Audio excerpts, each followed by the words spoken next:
I love my car metaphors. I love my car metaphors because I love cars. Not very good with the mechanics of cars, I can't fix a car to save my life. But I love driving cars, and I love looking at cars, and I think that they're beautiful.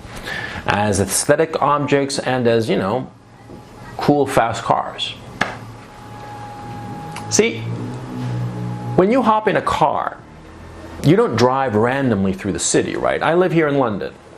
And when I decide that I'm going somewhere, I don't just get in the car and start driving here, driving there, going through different streets, little narrow alleyways and big roadways. No.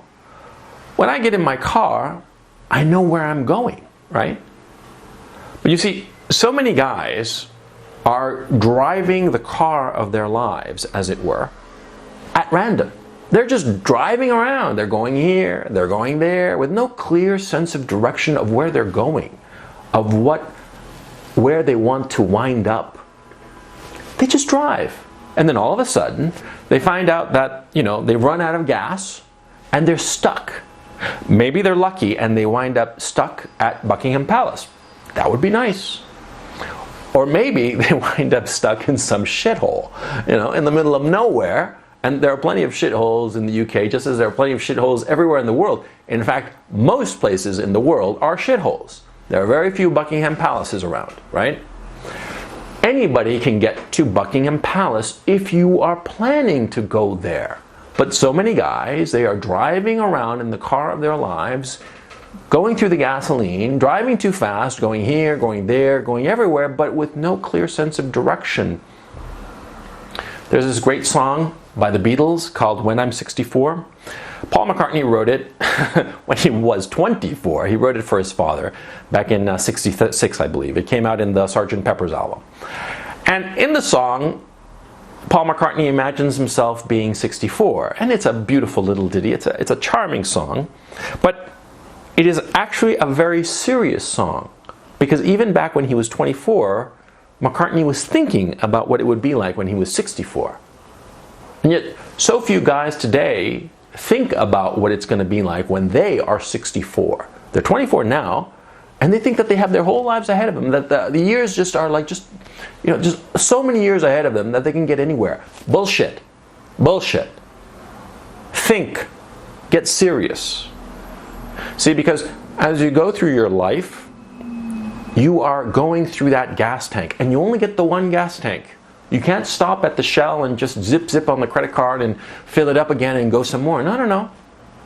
When you run out of gas, wherever you wind up, that's where you're going to end your days. So, say for instance, I wake up in the morning and I say, I want to get to a beautiful country house on the coast. I want to wind up in a beautiful country house on the coast, and just, sitting pretty on the coast. That's where I want to end my days. Well, I hop in my car and I drive there. I drive to where I want to wind up. I don't drive at random. When you're young now, when you have a full tank of gas, you have to think now where you want to wind up. If you're 24 now, you want to think of where you want to be at 64. You want to look at people that you know who are 64, and you have to say, do I want to be like that guy? Do I want to be like that guy? Or that guy? Do I want to be a poor schmuck who's panhandling for change? In Las Vegas, I saw some picture, some guy, some 65, 70-year-old man walking around, I swear to fucking God, with a banana hammock, a bright neon green banana hammock, practically naked and panhandling, and he would, charge people $1 to take a picture with him. That was his fucking job when he was 65. He had nothing. Yeah? I mean, think about the horror of that kind of a life. Do you want that life?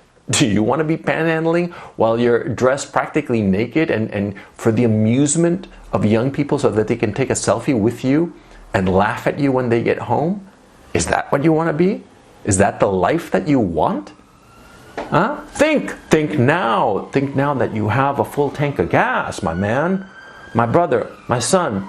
Think now where you want to wind up. Because you think that 40 years is like a long, long time, but I'll tell you from experience, the days are long. but the decades are short. 40 years gets behind you before you even know it.